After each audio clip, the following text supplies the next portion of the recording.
पाकिस्तान में काउंटिंग के बीच में किस तरीके से हंगामा, ये देखिए आप, ये जो फुटेज वहां से सामने आया कि वो आपके सामने हम रख रहे हैं। हजारों की संख्या में लोग यहाँ पर इकट्ठा होते हैं, जुटे हुए हैं और इस तरीके से यहाँ पर हंगामा हुआ। ये कहा जा रहा है कि 20 घंटे से ये लोग यहाँ पर काउंटिंग सेंटर पर ही मौजूद रहे, वहाँ पर नतीजों का इंतजार ये अब भी कर रहे हैं। नतीजे क्या रही, ये तस्वीर देखिए आप, इस तरीके से वहाँ पर हंगामा, बहुत बड़ी संख्या में लोग इकट्ठा और इस तरीके से वहाँ पर आगजनी भी करने की कोशिश और इस तरीके से पूरा इलाका धुआं किस तरीके से यहाँ पर हो रहा है, वो एक्सक्लूसिव आप देख रहे हैं। आशीष हमारे सहयोगी लगातार मेरे साथ बने हुए हैं, उनका सीधे रुख कर लेते हैं। आशीष, ये क्या पाकिस्तान में जो पूरा सिनेरियो बन रहा है इतना लेट, जो ज़मीर भी सैयद भी दोनों ही जानकारी ये दे रहे थे कि जो आंकड़े चुनाव आयोग के पास तो आ चुके हैं लेकिन उसको जारी नहीं किया जा रहा, अब ये हो क्या रहा है पाकिस्तान में, क्या समझ में आ रहा है आपको? देखिए, ये तो बिल्कुल मतलब I have no hesitation in saying Deepa कि ये तो रिग्ड इलेक्शन ही लग रहा है, क्योंकि कल रात तक देखिए पीटीआई के जो समर्थक कैंडिडेट्स थे तो वो तकरीबन 120 या 124 के करीब पर लीड कर रहे थे और अभी आपसे बात करते हुए जो लेटेस्ट फिगर मेरे पास आया है उसमें पीटीआई 74 पर है, पीएमएलएन 51, पीपीपी 40। मैं दशकों से पाकिस्तान इलेक्शंस को देख भी रहा हूँ, मैंने फिजिकली वहाँ जाके कवर भी किया है। मुझे नहीं याद आता, मेरे पाकिस्तानी कॉलीग्स जो वहाँ बैठे हैं वो बेहतर बताएंगे कि पिछली दफ़ा ऐसा कब हुआ था कि देर रात तक नतीजे नहीं आए थे।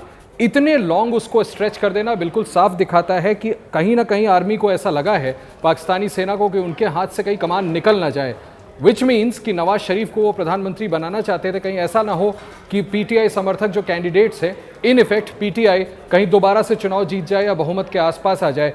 शायद मुझे लगता है इस वजह से इस तरह के हालात आ गए हैं कि अब पीटीआई भी खुल करके आरोप लगा रही है कि इन चुनावों को इन्फ्लुएंस करने की कोशिश की जा रही है और अब आहिस्ता आहिस्ता करके बड़ी संख्या में उनके कार्यकर्ता सड़क पर उतर रहे हैं प्रोटेस्ट रजिस्टर कराने के लिए। बिल्कुल ठीक है आशीष, आप रहे हमारे साथ। इसी बीच एक और बड़ी खबर है, वो जरा जल्दी से दर्शकों को हम बता दें। पाकिस्तान में नवाज के लिए बहुत बुरी खबर सामने आ गई है। नवाज शरीफ मानसेहरा सीट से हार गए हैं, ये बुरी खबर है नवाज शरीफ के लिए। पाकिस्तान में ये मानसेहरा सीट जहां से चुनाव हार चुके हैं नवाज शरीफ, काउंटिंग में नवाज की बहुत बुरी हार यहां पर हुई है। लाहौर से नवाज शरीफ की जीत हुई, आर्मी पर धांधली करके जीत दिलाने का ये आरोप यहां पर भी लगा के, जो मानसेहरा सीट है वहां से वो हार गए हैं लेकिन लाहौर से वो जीते, तो वहां पर भी कहा जा रहा है कि आर्मी पर धांधली करके वो जीत दिलाने का आरोप है। सैयद जलालुद्दीन लाहौर से हमारे साथ बने हुए हैं। सैयद, वहां से क्या जानकारी मिल पा रही है, क्योंकि मानसेहरा सीट जो है नवाज शरीफ की वहां से वो हारे, अब यहाँ लाहौर वाली सीट से वो जीते हैं, तो कहा यह जा रहा है कि उनकी जीत के पीछे भी धांधली वहां पर की गई है।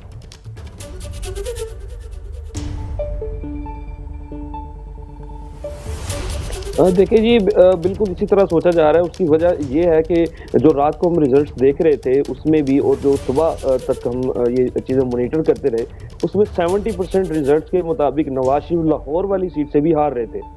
तो वो जो एक्सपर्ट्स हैं जो सारी रात ये देखते रहे, वो भी इस वक्त शॉक में है कि ये कैसे एकदम से 70% जो रिजल्ट है उसमें एक कैंडिडेट 10,000, 20,000, 30,000 की लीड से जीत रहा है, तो वो एकदम से उसका चेंज हो जाना और उस कैंडिडेट का जीत जाना जो पहले हार रहा था, तो ये सिचुएशन बिल्कुल लम्हा बलम्हा चेंज हो रही है। क्योंकि जो रिजल्ट्स हम टीवी चैनल्स को रिपोर्ट हुए हैं, ये हारी हुई जो सीट थी उसको अचानक से कैसे जीत गए नवाज शरीफ, इसको लेकर भी सवाल उठ रहे हैं। आप रहे हमारे साथ। इसी बीच में बड़ी एलईडी के जरिए जानकारी आपको देते हैं कि आर्मी को आखिर फूटी आंख क्यों नहीं सुहाते हैं इमरान खान, ये जान लीजिए आप।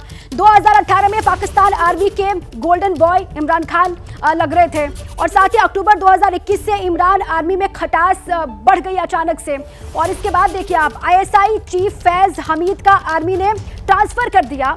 और इसके बाद हुआ क्या, इमरान के करीबी थे फैज, ये आप समझिए, इमरान नाराज हो गए इसके बाद से, इस फैसले के बाद से इमरान नाराज हुए। आईएसआई प्रमुख की नियुक्ति पर भी बाजवा और इमरान में साफ साफ तकरार दिखाई दी, वो तकरार सबके सामने नजर आई। और सीधा आशीष का रुख कर लेते हैं। आशीष, यही वजह है जिसके बाद से आर्मी ये चाहती नहीं है, हालांकि पीटीआई जो आंकड़े भी आप बता रहे थे उसमें बहुत आगे निकलती हुई दिखाई दे रही है, लेकिन सरकार किसी भी सूरत में आर्मी बनने नहीं देगी पीटीआई की पाकिस्तान में। देखिए, पीटीआई के आंकड़े कल, जैसा मैंने आपसे कहा कि कल देर रात तक काफ़ी आगे थे, ऐसा लग रहा था कि बहुत बड़ा शॉक होने वाला है, ट्रांजिशन होने वाला है, जिसकी उम्मीद पाकिस्तान में किसी नागरिक को तो क्या, बाहर हम लोगों को, विदेशी जर्नलिस्टों को भी नहीं रही होगी, किसी ने ऐसा नहीं सोचा होगा। लेकिन अब जिस तरह से आंकड़े बदल रहे हैं उससे ये प्रश्न चिन्ह ज़रूर उठता है और लिहाजा ये सवाल उठता है कि भाई ये फ्री एंड फेयर पोल है भी, या इसको रिग करने की, इसको इसको आर्मी अपने मुताबिक बदलने की इसके नतीजे को कोशिश कर रही है। अब नवाज शरीफ, निश्चित तौर पर नवाज शरीफ हों चाहे बिलावल भुट्टो, दीपा, इन दोनों को ज़रूर कोई ना कोई विंडो उस समय मिला जब उनको ये लगा कि जब इमरान खान और जनरल बाजवा के बीच में रिश्ते इस कदर ख़राब हो गए कि पब्लिकली उन्होंने जाकर के बड़े बड़े आरोप लगा दिए, तो ये एक मौका था नवाज शरीफ को पाकिस्तान आर्मी के साथ अपने रिश्तों को दोबारा सुधारने का। और पाकिस्तान आर्मी को भी एक उनमें इस तरह से कठपुतली मिल गई। और अब आप बिल्कुल ठीक कह रही हैं कि इमरान खान के बनिस्बत वो चाहते ज़रूर हैं कि किसी भी तरह से इतने आंकड़े आ जाएं कि बिलावल भुट्टो जरदारी और PMLN मिलकर के दूसरी MQM या दूसरी अन्य छोटी पार्टियों के साथ मिलकर के सरकार बना सके और किसी भी तरह से इमरान खान को रोका जा सके। और ये सामने लग भी रहा है आशीष कि इसीलिए इतना वक्त लगाया जा रहा है, जानबूझ के इतना वक्त लिया भी जा रहा है। आप रहे हमारे साथ। जैसे ही घड़ी का काटा दोपहर 2:30 पे आए, बबीता जी का दिल सास बहू साजिश के लिए मचल जाए।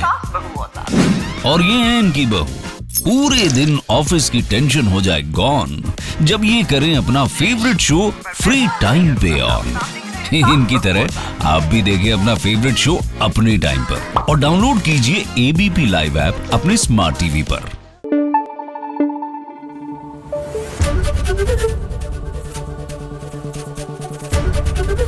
ABP न्यूज आपको रखे आगे।